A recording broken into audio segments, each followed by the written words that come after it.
ጤና ይስጥልን የተወደዳችሁ እንዴት ናችሁ? ዛሬ በቻምፒየንስ ሊግ አርሰናል ከኢንተር ሚላን ጋር በሳንሲሮ ይጫወታል። አስፈላጊ መርሃ ግብር ነው። አርሰናል ማሸነፍ የሚችል ከሆነ በቀጥታ ቻምፒየንስ ሊጉ ቀጣይ ዙር ላይ የመጨረሻ 8 ቡድኖችን አንዱ ሆኖ ማጠናቀቁን ያረጋግጣል። በእርግጥ በጣም የሚያሰጋው አይደለም፣ ነገር ግን ማረጋገጡን የመጨረሻው ጨዋታ ሊሆን ይችላል። ኢንተር ሚላን ከአርሰናል በሳንሲሮ የመጨረሻ የቅርብ ጊዜ ጨዋታዎችን አንዳንድ መርሃ ግብሮችን ወደ ጣሊያን ሄዶም ስለ አከናወናቸው የቅርብ ዓመታት ጨዋታዎች እያነሳን እንቆያለን። የቡድን ዜናዎች አሉ። ከጉዳት እነማን ተመለሱ፣ አሁንስ በጉዳት ከሜዳ የሚርቁ ተጫዋቾች እነማን ናቸው የሚለውን በዝርዝር እየተመለከተን እንቆያለን። ስለ አርሰናል ምን አስተያየት ተሰጠ? ሚካ ሪቻርድስ ስለ ቪክተር ዮኬሬሽ ሀሳቡን አንስቷል። በተለይ ደግሞ ስቲቨን ጀራርድ እንዲሁም ደግሞ ቲየሪ ሄንሪ ከፎረስት ጨዋታ በኋላ አርሰናል በፎረስት የጣለው ነጥብ በጣም የሚያስቆጭ ነበርና በዛ ጨዋታ ዙሪያ የሰጧቸው አስተያየቶች አሉ። ሚኬል አርቴታ ስለ ቡድን አመራረጡ ማን መሰለፍ አለበት በሚለው ላይ እንዴት ምርጫዎች እንደሚያደርግ በተመለከተም የተነሱ ጉዳዮች አሉ። እነዚህንና ሌሎች መረጃዎችን እያነሳን እንቆያለን። ዝውውሮችንም በተመለከተ ቱቶ መርካቶ ስለ ፌዴሪኮ ዲማርኮ ይዞት የወጣው ዘገባ አለ። ሌሎችም እነዛሰን በእንግሊዝና ዴሊ ሜል ላይ ደግሞ የአንቶኒ ጎርደን ጉዳይ በስፋት እየተዘገበ ይገኛል። ከአርሰናል ጋር በተያዘ የሚነሱ ዘገባዎች ናቸው። ከሪያል ማድሪድ ወጣት ተከላካይም ለማስፈረም ፍላጎት አለው። እነዚህ በሂደት ያሉ ጉዳዮች ናቸው በሚል በዘገባዎች ላይ ተመልክተናል። በቻላችሁት አብራችሁን ቆዩ። ሰብስክራይብ ያደርጋችሁ የአርሰናል ቻናልን ቤተሰብ ሁኑ። የመድፈኛው ቤተሰብ ከሆናችሁ እንግዲህ መልእክቶቻችሁን ጻፉልን፣ ሼር አድርጉ። ይህንን ቻናል ቤተሰብ በመሆን አብራችሁን ቆይታ አድርጉ። የአርሰናልን ጉዳዮች ብቻ እየተመለከትን እንቆያለን። በቀጥታ ወደ ጉዳዮቻችን እናልፋለን። ዛሬ ምሽት 5 ሰዓት ላይ በተለይ በአስቆጪ መንገድ በፎረስት በሲቲ ግራውንድ ነጥብ ከጣለ በኋላ አርሰናል የሚያከናውነው መርሃ ግብር ነው። ምሽት 5 ሰዓት ላይ በሳንሲሮ ጨዋታውን ያከናውናል። አርሰናል ከኢንተር ሚላን የቅርብ ጊዜ ጨዋታዎች ስለ ቡድኑ ስለ አርሰናል አጠቃላይ ብዙ ነገሮች ይባላሉና ኢንተር ሚላንን በተመለከተ በጣም ጥሩ ቡድን ነው። በተለይ ክሪስቲያን ኪየቮም ቡድኑን በጥሩ መንገድ እየመራው እንዳለ እየተመለከተን እንገኛለን። የእንግሊዝ ፕሪሚየር ሊግና የጣሊያን ሴሪያ መሪዎች የሚያደርጉት ጨዋታ ነው። ኢንተር እንግዲህ ባለፉት ጨዋታዎች ላይ በሜዳው በቅርብ በእንግሊዝ ቡድኖች የተሸነፈባቸው አጋጣሚዎች ሁለቱም 2022 እና 2025 ላይ በሊቨርፑል ነው። በዚህ መልክ አርሰናል ጋር ተጫውቷል። በዛው በሜዳው አርሰናልን በአካንቻናሎግሉ 1 ግብ 2024 25 የቻምፒየንስ ሊግ ውድድር ወይም ባለፈው ዓመት የሊግ ፌዝ ላይ አርሰናልና ኢንተር ሚላን ተገናኝተው በአካንቻናሎግሉ የፍጹም ቅጣት ምት ግብ 1-0 በሆነ ጠባብ ውጤት የተጠናቀቀ መርሃ ግብር እንደነበረ እናስታውሳለን። ከዛ ውጪ ግን ሌሎችም ጉዳዮች ይነሳሉ። ከቻምፒየንስ ሊግ ጋር በተያዘ ፌብሩዋሪ 2022 በኋላ በተለያየ መንገድ የሚነሱ ቁጥሮች አሉ። ኢንተር ሚላን ተከታታይ 2 የቻምፒየንስ ሊግ ጨዋታዎችን አልተሸነፈም። ከዛ በፊትም 19 ጨዋታዎች ላይ እንደዚህ አይነት ቁጥሮችን አስመዝግቧል። በዚህ ጨዋታ ላይ ላውታሮ ማርቲኔዝን መጠበቅ ይቻላል። በሜዳው ብዙ ግቦችን ያስቆጠረ ተጫዋች ነው። በተለይ ከ2005 የጎርጎሮሳውያኑ ዓመት መጀመር ጀምሮ እንደ ሴሮ ጉራሴ እንዲሁም ላውታሮ ማርቲኔዝ 8 ግቦችን አስቆጥሯል በቻምፒየንስ ሊግ እና በቻምፒየንስ ሊግ በሜዳው ኢንተር ሚላን ጨዋታ ሲያከናውን የሚቀናው አይነት ተጫዋች ነው። በዚህ ጨዋታ ላይ ጋብሪኤል ማርቲኔሊ ግብ ካስቆጠረ ክብረ ወሰኑን ያሻሽላል። ለ5 ተከታታይ ጨዋታዎች ግብ አስቆጥሮ ነበር። 6ኛው ጨዋታ መጥቷል። 6ኛ ጨዋታ ላይም ግብ የሚያስቆጥር ከሆነ ይጠበቃል። የጉዳት ዜናዎች ይነሳሉ። ከአርሰናል ጋር በተያዘ ሪካርዶ ካላፊዮሪ እንዴት አያችሁት? ባለፉት ሳምንታት ባለፉት ጨዋታዎች ላይ አልነበረም።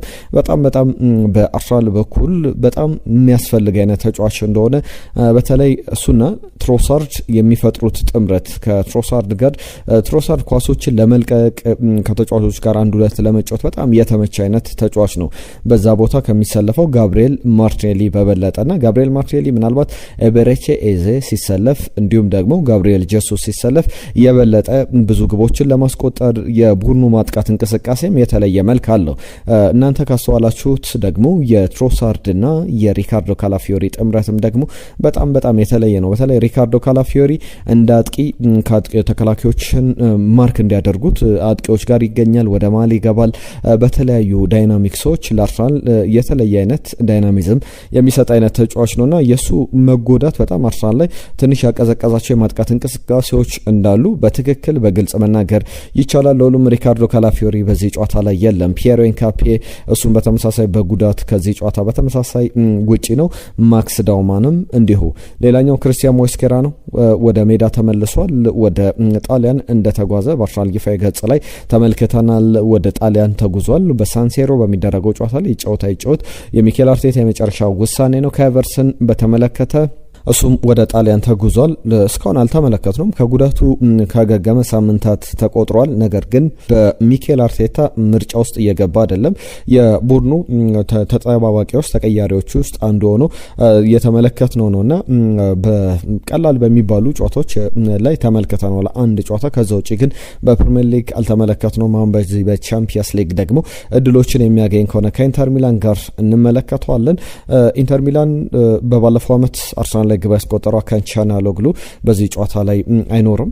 ከዛ በተጨማሪ ዴንዝል ደምፍሬስ በጉልበት ጉዳት ምክንያት ከሜዳ እንዳራቀ ይታወቃል። እሱም አይኖርም። አሌሳንድሮ ባስቶኒ እንዲሁም ደግሞ ማርኮስ ቱራም ባለፈው በዩዲኔዜ ጨዋታ ላይ ረፍት ተሰጥቷቸው ነበር፣ ወደ ሜዳ ይመለሳሉ። እነዚህ ዋናኛ የቡድን ዜናዎች ናቸው። ከአርሰናል ጋር በተያያዘ ቻምፒየንስ ሊጉን በተመለከተ ሚኬል አርቴታ ምን አለ፣ ሌሎችስ የኢንተር ሚላን ሰዎች ምን አሉ የሚለውን ጉዳይ እናንሳ። ሚኬል አርቴታ በተለይ ከጨዋታዎች ጋር በተያያዘ የሚነሱ ነጥቦች አሉ። ስለ አርሰናል ሲነሳ ልናነሳቸው ከምንችላቸው ጉዳዮች መካከል ኤቤሬቺዜ ላይ ምን ነው ጨከነ፣ ለዚህ ነው ወይ ያመጣው የሚሉ ጥያቄዎች፣ ተደጋጋሚ ሀሳቦች ቢሰነዘሩ ትክክል አልተነገሩም ወይም ደግሞ መጥፎ አስተያየቶች ናቸው ብለን የምናልፋቸው አይደለም። ኤቤሬቺዜ የመጣው ሊጫወት ነው። ሚኬል አርቴታ በዛ ደረጃ ድል እየሰጠው እንዳልሆነ እየተመለከተ እንገኛለን። ትናንትና ኤቤሬቺዜ ለምንድን ነው የማይሰለፈው ተብሎ ጥያቄ ቀርቦለት ነበር። አርቴታ በግልጽ ያስቀመጣቸው ነገሮች አሉ። ኤቤሬቺዜን በተመለከተ እንዲሁም ሌሎችንም ተጫዋቾች ምርጫ ማደርገው በጌሙ ተመስርቼ ነው፣ እንደምንጫወተው ጨዋታ እንደ ተጋጣሚያችን አይነት ነው፣ እንዲሁም በሰሞኑ ከነበሩ ፐርፎርማንሶች ጋር በተያያዘ ነው ኤቤሬቺዜ ወይም ደግሞ ማርቲን ኦዴጋርድ ሌሎች ተጫዋቾችም ላይ ምርጫ ማደርገው የሚል ነገሩን በዛ አልፎታል። ነገር ግን ኤቤሬቺዜ ከዚህ የተሻለ ድሎች ያስፈልጉታል። ብዙ ጨዋታዎች ላይ ከጨዋታ እየራቀ አንዳንድ ጨዋታዎች ላይ ጭራሽ ተቀይሮም የማይገባባቸው ጨዋታዎች በርከትከት እያሉ ይገኛሉ። በእርግጥ እውነኛ የሚባል እንደኔ እምነት አማካኝ ስፍራ ላይ ዴክላን ራይስ ብቻውን 6 ቁጥር ሆኖ መጫወት የሚችል ተጫዋች አይደለም። ማርቲን ዙሜንዲም በተመሳሳይና ሁለቱ በጣም ተደጋጋፊ፣ በጣም ለአርሰናል የተለየ ሚና እንዲኖራቸው አማካኝ ስፍራ ላይ የተለየ ጥምረት እንዲኖር የሚያስችሉ ተጫዋቾች ናቸው እንጂ ምናልባት ትክክለኛ የ6 ቁጥር ተጫዋች በጣም በዛ ቦታ ላይ ሊጉ ላይ በፊዚካሊቲም በቦል ዲስትሪቢዩሽንም በተለያየ የፕሮግረስ በማድረግ በቢውልድ አፕም የተመቸ አይነት 6 ቁጥር ቢኖረው ነው አርሰናል ኤቤሬቺዜንም ማርቲን ኦዴጋርድንም በጋራ መጠቀም ይችላል። ብዙ ጊዜ ግን መከላከሉን ሚኬል አርቴታ ባላንስ ማድረግ ይፈልጋል። ለዛም ነው ኤቤሬቺዜ ወይም ደግሞ ማርቲን ኦዴጋርድን አንዳቸውን ብቻ መርጦ እያጫወተ የሚገኘው። ያንን ማስተዋል ይቻላል። እዚህ ጋር አንድ ጥያቄ ላቅርብላችሁ። ሚካ ሪቻርድስ ያነሳው ጉዳይ አለ፣ መለስ ብለን እንመለከተዋለን። ቪክተር የኬሬሽን የተመለከተ ነው። ቪክተር የኬሬሽ 1-2 ጨዋታ በተቀያሪ ወንበር ላይ መቀመጥ አለበት። ሚኬል አርቴታ ሌሎችን ተጫዋቾች ቋሚ አድርጎ መጫወት አለበት። ከዛ በኋላ ኮንፊደንሱን መለስ ሲያደርግ በራስ መተማመኑን ሲያገኝ ቪክተር የኬሬሽ ወደ ጨዋታ መምጣት ወደ መጀመሪያ አሰላለፍ መግባት አለበት። ከዛ ውጭ ግን አሁን ለሚቀጥሉ ጨዋታዎች 2-3 ጨዋታዎች በተቀያሪ ወንበር ላይ መቀመጥ አለበት ይላል። እናንተ እንዴት ታስቡታላችሁ? ቪክተር የኬሬሽ አሁንስ እየተሰለፈ መቀጠል አለበት ወይስ ደግሞ ሚካ ሪቻርድስ እንዳለው በተቀያሪ ወንበር ላይ ተቀምጦ ሌሎች ተጫዋቾች እድል ሊሰጣቸው ይገባል? ሚኬል ሜሬኖ፣ ገብርኤል ጄሱስ ወይም ደግሞ ከቨርስ እድሎችን ቢያገኝ የተሻለ ነው ትላላቸው? ማኑኤል አካንጂ የቀድሞ ማንቸስተር ሲቲ ተጫዋች በኢንተር ሚላን ይገኛል። ከጨዋታው አስቀድሞ የሰጣቸው አስተያየቶች አሉ። አርሰናል ጋር ስንጫወት ክሊኒካል መሆን አለብን። በጣም ቶፕ ከሚባል ቡድን ጋር ነው የምንጫወተው። ስለዚህ ምንም አይነት ስህተቶች ቅጣትን የሚያመጡ ናቸውና ሩዝለስ መሆን አለብን። በጣም ምህረት የለሽ ክሊኒካል መሆን አለብን ከጎል ፊት። በዛም ያንን ነገር ነው ማድረግ ያለብን። ከአርሰናል ጋር ስንጫወት ኤሊት የአውሮፓ ምርጥ ቲሞች መካከል አንዱ ሳይሆን ከአውሮፓ ኤሊት ቲሞች መካከል አንዱ ነው ብሎ የሚገርም አገላለጽ ስለ አርሰናል አንስቷል። ከዛ ውጪ አርሰናልን በደንብ ትመለከታለህ፣ የአርሰናል መሻሻል እንዴት ነው ተብሎ ተጠይቆ ነበር። ማኑኤል አካንጂ በጣም በእግር ኳስ ከሚጫወቱ ተጫዋቾች መካከል የሚገርም አይኪው አለው ተብሎ ብዙ ቋንቋዎችን መናገር የሚችል በጣም በጭንቅላት ደረጃ በጣም የሚገርም አይኪው አለው ተብሎ የሚገለጽለት ተጫዋች ነው አካንጂ። ከሱ ጋር በተያዘ ብዙ ጊዜ ኳስ አልመለከትም ብሏል። ስለ አርሰናል ፕሮግረስ፣ ስለ አርሰናል በአመት አመት መሻሻል ተጠይቆ ኳስ ብዙ አልመለከትም ምክንያቱም ቤቴ ውስጥ 3 ልጆች አሉኝ ብሎ አስቂኝ አስተያየት ሰጥቷል። ነገር ግን በጣም ዲፕ የሆነ ስኳድ አለው አርሰናል። በጣም ኳሊቲ ያላቸው ተጫዋቾች አሉ። በጣም ቀጣይነት ያለው ኮንሲስተንሲን በደንብ ማሳየት ችሏል ለረጅም ጊዜያት። ያ ደግሞ በጣም በትልቅ ደረጃ ለመፎካከር በብዙ ውድድሮች ላይ ለመፎካከር አስፈላጊው ነገር እሱ ነው የሚል አስተያየቱን ሰጥቷል። ለሁሉም ጨዋታው ይጠበቃል። ግምቶቻችሁን ላኩልን እስቲ። አርሰናል ከኢንተር ሚላን ስለስንት ይጠናቀቃል? የአውሮፓ ቻምፒየንስ ሊግ ከሞላ ጎደል ከ2 ወራት በኋላ ነው የተመለሰው። አርሰናል ከኢንተር ሚላን በሳንሲሮ በሚደረገው ጨዋታ ላይ ጨዋታው ስለስንት ይጠናቀቃል? ግምቶቻችሁን ላኩልን። ነገም በትክክል የገመቱ ገማቾችን በስፋት እያነሳን እንቆያለን። ሌሎች ጉዳዮችን እናንሳ። ከአርሰናል ከፎረስት ጋር ጨዋታ መጠናቀቅ በኋላ ብዙ ሀሳቦች ተሰጥተዋል። ባለፉት ቀናት ስላላነሳናቸው አንዳንዶቹን እናንሳ። በተለይ ኖቲንጋም ፎረስት ከአርሰናል ባደረጉት ጨዋታ በኋላ የተነሱ ነጥቦች ነበሩና እነዚህ ጉዳዮች ብዙ ሀሳቦች ሊሰጥባቸው የሚችሉ ትክክለኛ ጉዳዮች ናቸው። አርሰናል ግን ከባለፈው ዓመት አንጻር እስካሁን ያደረጋቸውን ጨዋታዎች እንመልከት። 22 ጨዋታዎችን በፕሪሚየር ሊጉ አከናውኗል። 16 መርሃ ግብሮች ይቀራሉ። እነዚህ 16 መርሃ ግብሮች ብዙ ትርጉም ያላቸው ናቸውና በእነዚህ 16 መርሃ ግብሮች ብዙ ነጥቦችን መሰብሰብ ይጠበቅበታል። በአጠቃላይ ከ22 ጨዋታዎች 66 ነጥቦችን ማግኘት ነበረበት። 50 ነጥቦችን አግኝቷል። 16 ነጥቦችን ጥሏል። ከዚህ በኋላ ከ48 ነጥቦች መካከል ስንት ነጥብ ማግኘት ይችላል? በአጠቃላይ ከዚህ በኋላ ሁሉንም ጨዋታዎች ቢያሸንፍ 98 ነጥቦችን ይዞ ፕሪሚየር ሊጉን ያሸንፋል። ነገር ግን በኦፕታ ሱፐር ኮምፒውተሮች ግምት መሰረት አርሰናል የሚገመተው ማክሲመም መዳረሻው 82 83 ነጥቦችን ይዞ ያጠናቀቃል የሚሉ ግምቶች ነው ያሉት። ይህ የፕሪሚየር ሊግ ጨዋታዎችን በተመለከተ እያነሳቸው ያሉ ቁጥሮች ናቸው። ከፕሪሚየር ሊጉ ጋር በተያያዘ እስካሁን የተከናወኑ ጨዋታዎች አሉና በእነዚህ ሂደቶች አርሰናል አብዛኞቹን ጨዋታዎች አሸንፏል። በጥሩ መንገድ እየቀጠለ ይገኛል። ለምሳሌ 33 ጨዋታዎችን በሁሉም ውድድሮች ላይ አከናውኗል። 26 ጨዋታዎችን አሸንፏል። 5ቱ ባቻ ውጤት የተጠናቀቁ ናቸው። በኤፍኤል ካፕ እንዲሁም ደግሞ በዚህ በኤፍኤ ካፕም እስካሁን አልተሸነፈም። ሁሉንም ጨዋታዎች በቻምፒየንስ ሊግ፣ በኤፍኤል ካፕ፣ በኤፍኤ ካፕም ጭምር ሁሉንም በካራባኦ ካፕም ሁሉንም ጨዋታዎች አሸንፏል። ከዛ ውጪ በፕሪሚየር ሊግ ላይ ባቻ ውጤት ያጠናቀቀባቸው ጨዋታዎች አሉ። እንዲሁም ደግሞ በሽንፈት 2 ጨዋታዎችን በፕሪሚየር ሊግ በአስቶን ቪላ እና በሊቨርፑል ተሸንፏል። እስካሁን የሰበሰባቸውን ነጥቦች ከ33 ጨዋታዎች ሁሉንም ውድድሮች ላይ በነጥብ ብንተረጉማቸው 83 ነጥቦችን ሰብስቧል። በጣም የሚገርም ኮንሲስተንሲ፣ የሚገርም ዶሚናንስ፣ የሚገርም ጉዞ ላይ እንዳለ ሚኬል አርቴታ ቡድንን መመልከት ይቻላል። ነገር ግን አሁንም ነጥቡን ከዚህ የበለጠ ማሻሻል በፕሪሚየር ሊግ ብቻ የሚቀሩ ነጥቦችን አንስቻለሁ። 48 ነጥቦች ይቀራሉ። ከዚህ በኋላ ስንት ነጥብ ያገኛል? በኦልድ ትራፎርድ ቀጣይ መርሃ ግብሩ ነው። በኦልድ ትራፎርድ ማንቸስተር ዩናይትድን አሸንፈው ነበር። በኤምሬትስ ስቴዲየም ቀጣይ የሚደረገው መርሃ ግብር ከ5 ቀናት በኋላ እሁድ ዕለት ይደረጋል። እንደዚህ ያለን ብዙ ነጥቦችን ማንሳት ይቻላልና ከባለፈው ዓመት አንጻር እስካሁን ለምሳሌ ከማንቸስተር ሲቲ ጋር በሜዳው፣ ከኒውካስል ዩናይትድ ጋር ከሜዳው ውጪ፣ ከሰንደርላንድ ጋር ከሜዳው ውጪ፣ ሌሎችንም ቡድኖች ከብሬንትፎርድ ጋር በሜዳው ያደረጋቸውን ጨዋታዎች ስንደማምር ከአስቶን ቪላ ጋር የደርሶ መልስ እነ ፎረስትን የገጠመበት ጨዋታ፣ ቦርመዝን፣ እንዲሁ ሌሎችንም ቡድኖች የቶትናምን የኤሚሬትስ ስቴዲየም ጨዋታ ስንደማምር በአጠቃላይ አርሰናል አምና ከሰበሰባቸው ነጥቦች አንጻር በአጠቃላይ 15 የተሻሉ ነጥቦችን ሰብስቧልና የተሻለ ጉዞ ላይ እንዳለ መናገር ይቻላል። 15 ነጥቦች ማለት በጣም የተሻሻለ ቡድንን እየተመለከትን እንዳለን መናገር ይቻላል። ቲየሪ ሄንሪም ጨዋታውን በተመለከተ ባለፈው የቦርመዝ ጨዋታን በተመለከተ አርሰናል ጥሩ ነው ያደረገው፣ ጥሩ ነጥቦችን አግኝቷል የሚል ነገር አንስቷል ቲየሪ ሄንሪ። ከፎረስት ጨዋታ ጋር በተያያዘ ውጤቱ ጥሩ የሚባል ነው። ከፎረስት ጋር እንደ መልካም ውጤት መታየት ነው ያለበትና ሁሉንም ጨዋታዎች ቡድኖች ላይ ያሸንፉ ይችላሉ። አሁን 7 ነጥብ ልዩነት አለ። ምክንያቱም አርሰናል ጥሩ ስለሆነ ነውና በዚህ መንገድ መቀጠል የሚችል ከሆነ በእርግጥ ስጋቶች አሉት። አርሰናል ዋንጫ ፕሪሚየር ሊግን ካሸነፈ ረጅም ዓመታት ስለተቆጠሩ ነው። ያንን ማስቀጠል አለበት የሚሉ ጉዳዮች እየተነሱ ነበረ። ስቲቨን ጀራርድም ተመሳሳይ ነገር የቀድሞ የሊቨርፑል ሌጀንደሪ ተጫዋችም ተመሳሳይ ነገር ያነሳል። ከአርሰናል ጋር በተያዘ በዚህ በነበረው ሂደት ላይ ከነበሩ ጉዳዮች ከፎረስት ጨዋታ ጋር በተያዘ በፎረስት ላይ ኮምፕሌትሊ ዶሚኔት አድርጓል። በጣም ጥሩ ነበረ። አርሰናል ብዙ ቻንሶችን ፈጥሯል። ነገር ግን እንግዲህ ምናልባት ትኩረት የተደረገው የአንድ ቦሉ ወይም በእጅ የተነካ ኳስ ነው እንጂ ከዛ ውጭ ያሉ ነገሮች በአርሰናል በኩል ጥሩ ነበሩ። ምናልባት ጋብሪኤል ማርቲኔሊ ያቺን ግብ ያስቆጥራት ኖሮ የተለየውን ውጤት እንመለከት ነበረ ብሏል። በአርሰናል ሌቭል ካሉ ተጫዋቾች ከ10 አንዳቸው ቢስቱት ነው ያንን ኳስና ጋብሪኤል ማርቲኔሊ ያንን ከ10 አንዳቸው ተብሎ የሚጠራ ተጫዋች ሆኗል ማለት ነው። ለሁሉም በአርሰናል በኩል እነዚህ ጉዳዮች የሚጠቀሱ ናቸው። በጣም አስፈላጊ ጨዋታ ይደረጋል። በዚህ በቻምፒየንስ ሊግ ላይ ግን ኢንተርን ሲገጥም የሚደረጉ የአሰላለፍ ለውጦች ይኖራሉ። እነዚህም የአሰላለፍ ለውጥ ሉዊስ ስኬሊ ወደ ሜዳ ይገባል ብዬ እጠብቃለሁ። በሬቼዜም እድሎች ይሰጡታል። ከዛ በተጨማሪ አጥቂ ስፍራ ላይ ተመሳሳይ ስብስብ ይዞ ይገባል።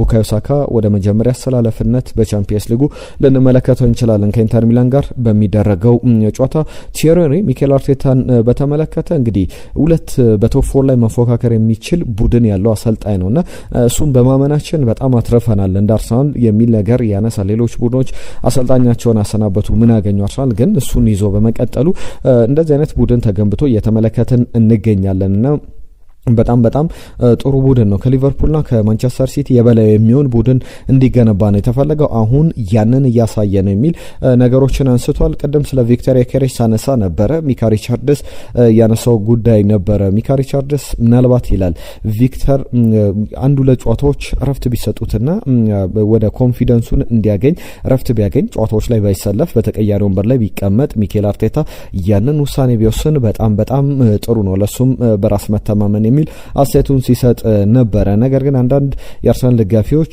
እምነታቸው ቪክተር ዮኬሬሽ ተቀያሪ ወንበር ላይ እንዲቀመጥ ሊሆን ይችላል። ነገር ግን ቪክተር ዮኬሬሽ ስንፍና ካልያዘው ወይም መሮጥን ካላቆመ ወይም ደግሞ ፍላጎት በሜዳ ላይ መጫወት ፍላጎት እስካላጣ ድረስ አሁንም ለተከላካዮች በጣም አስቸጋሪ የሆነ ፕረስ የሚያደርግ ተከላካዮች እሱ ላይ ትኩረት እያደረጉ 2-3 ተከላካዮችን አንዳንድ ጨዋታዎች ላይ ለምሳሌ ቦርመዝ ጨዋታ ላይ 5 ተከላካዮችን ድራግ አድርጎ ወደ እሱ ሲያመጣ ተመልክተናልና ያንን ለውጥ ደግሞ በደንብ መመልከት ያስፈልጋል እንላለን። ለሁሉም እነዚህ ጉዳዮች የሚነሱ ናቸው። ዝውውር ጉዳዮች ላይ ትኩረት እናድርግና አንዳንድ ነጥቦችን እናንሳ። ዘሰን ላይ የተመለከትኩት ዘገባ አንቶኒ ጎርደንን ከአርሰናል ጋር የሚያያይዝ ነው። አርሰናል አሁን በተለይ ሴሜኒዮን አጥቷል።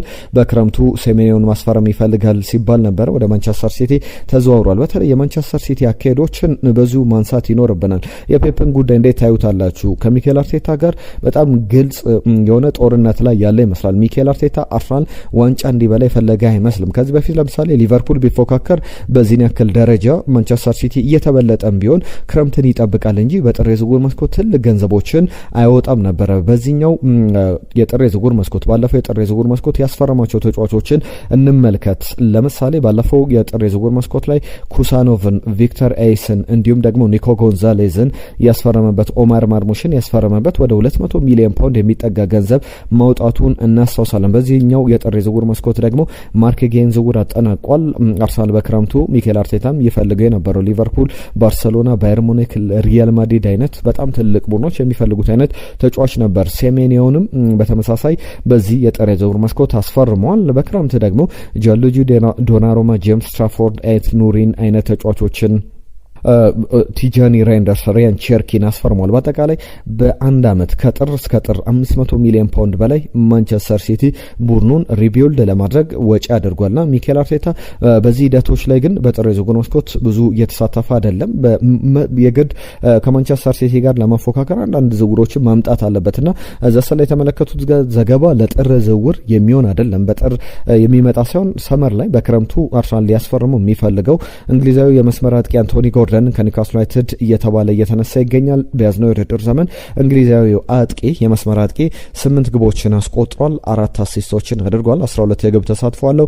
ለመስመር አጥቂዎች መጥፎ የሚባል አይደለም። የውድድር ዓመቱ ሲጠናቀቅ ይህንን ቁጥር 20-15 ማድረስ የሚችል ከሆነ በጣም በጥሩ መንገድ የውድድር ዘመኑን አጠናቋል ብሎ መናገር ይቻላልና በጣም በአርሰናል ራዳር ውስጥ ከገቡ ተጫዋቾች መካከል አንዱ ሆኗል። ሌላኛው ጉዳይ የቱቶ ስፖርት ዘገባ ነው። ቱቶ ስፖርት ላይ ፌዴሪኮ ዲማርኮን የተመለከተ ዘገባ ተመልክቻለሁ። አርሰናል ትክክለኛ ፍላጎት አለው ፌዴሪኮ ዲማርኮን ከኢንተር ሚላን የማስፈረም የሚል ዘገባን ተመልክቻለሁ። በተለይ ደግሞ ከተጫዋቹ ጋር በተያዘ ተከላካይ ነው ብለን ልንገልጸው የምንችለው አይደለም። ለምሳሌ በግብ ተሳትፎ በአጠቃላይ 4 ግቦችን አስቆጥሯል፣ 7 አሲስቶች አሉት፣ 11 የግብ ተሳትፎ አለው። በአጠቃላይ በሴሪያው 19 ጨዋታዎችን አድርጎ የዊንግ ባክ በሌፍት ዊንግ ባክነት የሚታወቅ ነው። የሌፍት ባክ መሆኑ መጫወት ይችላልና 28 ዓመቱ ላይ ይገኛል።